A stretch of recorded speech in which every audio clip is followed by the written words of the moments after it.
Gupt Dhan, hidden treasure.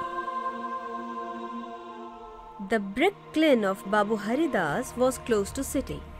Hundreds of men, women and boys came from nearby villages, carried bricks from the kiln on their heads and placed them in rows on a raised land. A man sat near the kiln with a basket filled with shells. He distributed shells to laborers according to the number of bricks each of them carried. The more bricks they carried, the more shells they received. Out of greed, many laborers carried more bricks than their capacity. It was pathetic to see old men and boys bending with burden of bricks. Sometimes Babu Haridas himself sat beside the man with shells and encouraged loading bricks. This scenario became all the more pathetic when there arose an extraordinary demand for bricks. On such occasions, wages were doubled and laborers carried bricks double their capacity. It became difficult to take a step further. Seeing the sweating from head to toe, smeared with ash of the kiln, carrying a mountain of bricks on their head, bending with the heavy burden, it seemed that the spectre of greed had pinned them down on earth and was sitting on top of them. Most pathetic condition was that of a little boy who always carried bricks double the capacity of boys of his age and continued whole day like this without resting. Abjection was written on his face. His body was so lean and feeble that one would feel pity for him. Other boys brought gur from the grocer's shop. Some boys looked keenly at passing tongas and buggies, and some showed prowess in uttering foul words and fisticuffs in personal fights. But nothing engaged this poor boy except work.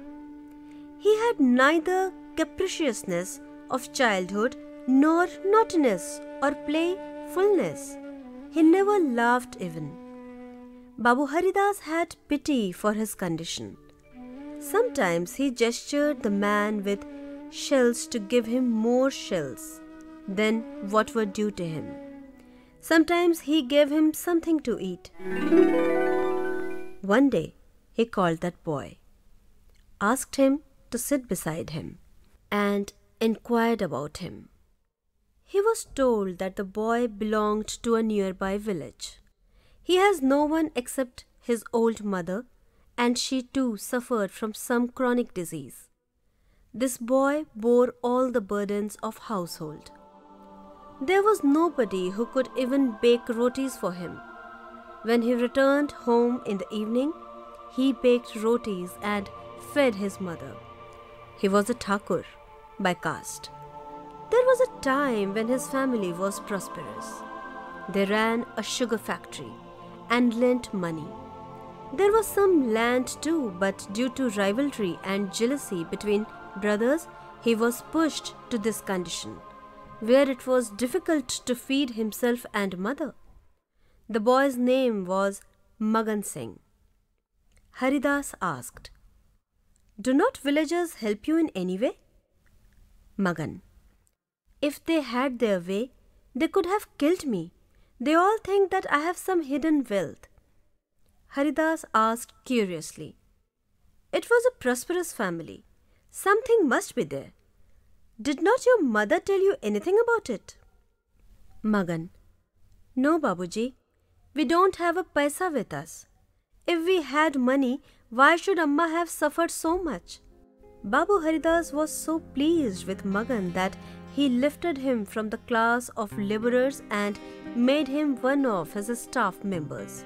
He assigned him the work of distributing shells and instructed Munshi Ji of the kiln to teach him some reading and writing. The fate of the wretched awoke. Magan Singh was a very dutiful and clever boy. He was never late or absent from duty. In a few days, he won the confidence of Babuji. He became well versed in reading and writing too. It was rainy season. Klin was filled with water. Business was at standstill. Magan Singh was absent for 3 days. Haridas was worried for him. Has he taken ill or met with some accident? He made inquiries, but he could not get to know anything about him. On 4th day, he somehow reached Magan Singh's house. The house was but a relic of an old house. Hearing his voice, Magan Singh came out. Haridas asked, "Why didn't you come for many days? How is your mother?" Magan Singh replied in a choked voice, "Amma is very sick these days. She says I won't survive now. She asked me many times to call you, but I felt shy to come to you. Now, when fortunately you have come here, you please come and see her. Her wish will be fulfilled." Haridas went inside. The entire house indicated worthlessness of material possessions. All around there were heaps of pounded bricks, broken stones and bricks. It was destruction incarnate. Only 2 small rooms were tolerable. Magan Singh gestured towards one of them. When Haridas went inside, he saw the groaning old lady lying on rotten sheet of wood. She heard the sound of somebody coming in and guessed who he could be and said, "You have come? It is very kind of you. I was very keen to see you. You are the guardian now of my orphan son. As you have protected him so far, please continue to show such kindness in future too. The days of my misfortune are over. You will be kind to help my son in last rites." It was time when, in the form of wealth, Goddess Lakshmi resided in this house. When our bad days came, she turned her face too. Our forefathers had entrusted some capital to Mother Earth for just such a day. Its note was preserved carefully for years, but for quite some time there is no trace of it. Magan's father searched it everywhere, but it wasn't found. Otherwise, we would not have been in this condition. 3 days ago, I found that note unintentionally among waste papers. Since then, I have kept it hidden. Is Magan outside? Near my pillow, there is a gun. That note is kept in it. Everything is written on it. You will know about its site. If you get an opportunity, get it dug up. Give it to Magan. I was repeatedly calling you just to say this. I had no faith on anyone else. Now there is no morality in this world. Who can you trust? Haridas didn't tell anybody about the note. His integrity was gone. A fly fell in milk. It was known from the notes that the wealth was hidden under the base of the temple situated 500 steps away from this house. Haridas wanted to utilize the wealth, but in such a way that nobody came to know about it. The task was difficult. There was the risk of losing his reputation, which is greatly distressing. How mean it was to deceive the orphan whom he protected, brought up like his own child. He was tortured by this self-deprecation for some days. Eventually, spacious logic defeated his good judgment. I have never abandoned my religiosity, nor will I ever do. Is there any person on this earth who did not deviate from the right path even once in his life? If there is one, then he is not a human being. He is a deity. I am a human being. I don't claim to sit in the row of deities. To convince the self is akin to coaxing a child. Haridas started going out as if for a stroll in the evening. When nobody was around, he sat on the platform of the temple and dug it with a spade. Once or twice a day, he checked surreptitiously whether somebody stood near the platform of temple. In the quiet of night, sitting alone at the temple and removing bricks, he felt as uneasy as a morally weak Vaishnav feels while eating non-vegetarian food. The platform was quite long and wide. He had been digging it for a month and even half of the job was not completed. These days, the state of his mind was such as if he was exercising some ghost. He was restless. His eyesight had become sharp. He remained quiet as if in meditation. He did not talk to anyone. If somebody tried to engage him in conversation, he got irritated. He seldom visited the clean. He was a thoughtful man.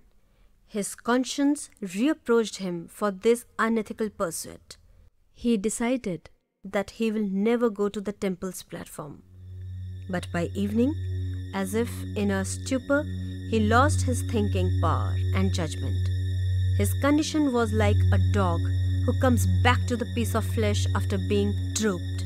Second month also passed like this. It was the night of Amavas. Haridas was sitting on platform of temple like blackness of a wicked heart. Today, the platform will be dug. Little work has remained. No problem. Members of family would be worried. But it is going to be decided soon what is under the platform. If a cellar is sighted, I will know that there must be wealth. If there is no cellar, then it will be known that there is nothing but deception. If in reality there is no cellar, I will become a butt of jokes. I will become a fool for nothing. But no, there is clatter with the strokes of spade. Yes, there is a rock. He felt it with his hands. His doubt was gone. It was a rock. He found the cellar, but he did not jump with joy. Today, when he returned, he had headache. He took it as tiredness. But this tiredness did not cease with sleep. He caught high fever during night. He was confined to bed for 3 days due to fever. There was no relief from any medicine. In this sickness, Haridas repeatedly had misgiving. Is it the punishment for my greed? I feel like giving the note to Magan Singh and ask for his forgiveness. But the fear of being exposed shut my mouth. I don't know how Christians could confess all their sins before their priests. This note was passed on to Prabhudas, son of Haridas, after the former's death. There was not the slightest doubt that the note was written by forefathers of Magan Singh, but the thought, father must have deliberated before taking this route. He was so straightforward, so truthful, nobody ever doubted his intention. When he did not find this conduct unethical, where do I stand? If I get hold of this wealth, how comfortable my life would become. I will show the rich of this city how to utilize money. I will show them their worth. They won't be able to look into my eyes. His intention was now clear. With the onset of evening, he left home. It was the same time, same cautious eyes, and the same sharp spade. It looked as if the soul of Haridas worked in this new incarnation. Surface of the platform had already been dug. Now it was the cellar made of stone. It was difficult to remove the joints. It was concrete material of old times. The spade reverted after each strike without making a dent.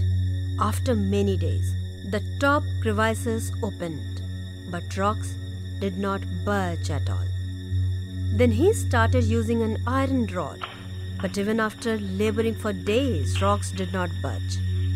He had to do everything by himself. He could not seek help from anyone. Even the night of next Amavas arrived. Prabhudas was toiling up to 12 o'clock, but like fate lines, rocks were unmoved. But he had to find a solution today.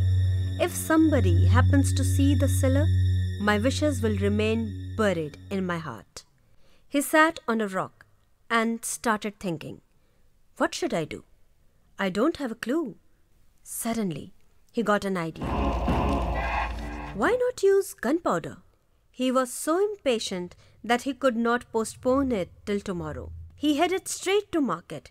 He completed the 2-mile distance with the speed of wind. But by the time he reached there, shops were closed. Maker of fireworks made excuses. You can't get gunpowder at this hour. It's a government order. Who are you? What will you do with the gunpowder at this hour? No, brother. If some untoward thing happens, I will go to jail. Nobody will ask you.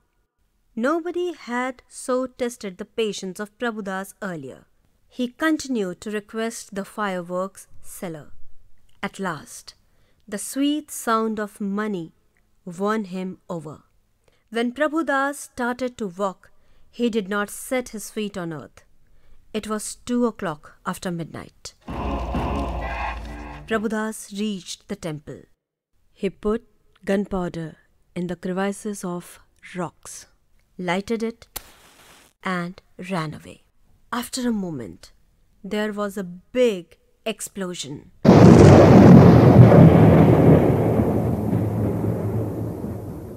Rock was exploded.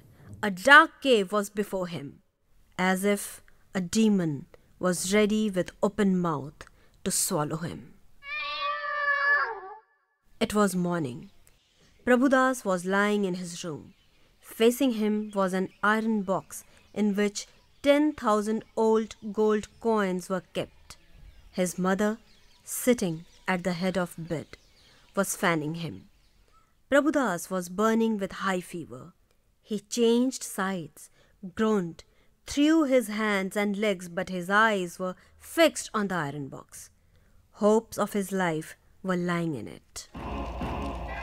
Magan Singh had become Munshi of the clan. He stayed in this house. He came and asked, "Will you go to clan? Shall I get the carriage ready?" Prabhudas looked at his face apologetically and said, "No, I won't go today. I am not well." "You don't go too." Seeing his condition, Magan Singh proceeded to call the doctor. By 10 o'clock, face of Prabhudas became pale. Eyes became red. When his mother saw his condition, she was distressed. She remembered the last moments of Babu Haridas. It seemed that what was happening to Prabhudas was a replication of that. She was praying the deities, but Prabhudas' eyes were fixed on that iron box, for which he had sacrificed his soul. His wife came, sat at the foot of bed and wailed. Tears was rolling down the eyes of Prabhudas too, but with those eyes he was still looking at the iron box with despair. Doctor came, examined him, gave some medicine and left. But the medicine worsened his condition. Hands and feet of Prabhudas became cold. Face became languid. Heartbeat slowed, but his eyes did not shift from the box. People from neighborhood assembled. They commented on the nature and character of both father and son.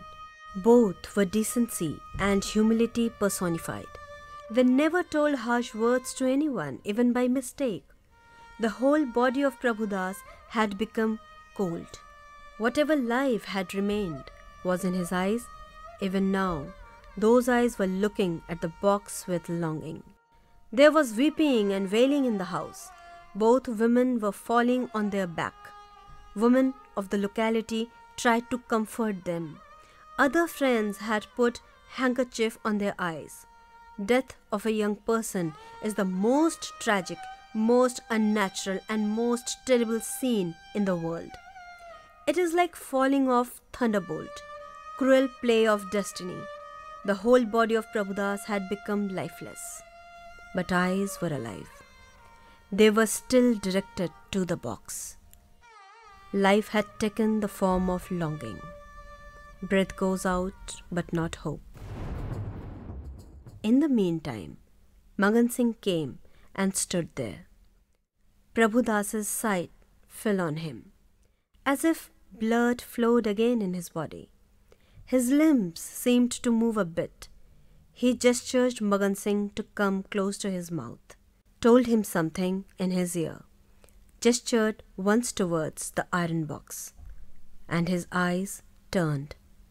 Life was gone.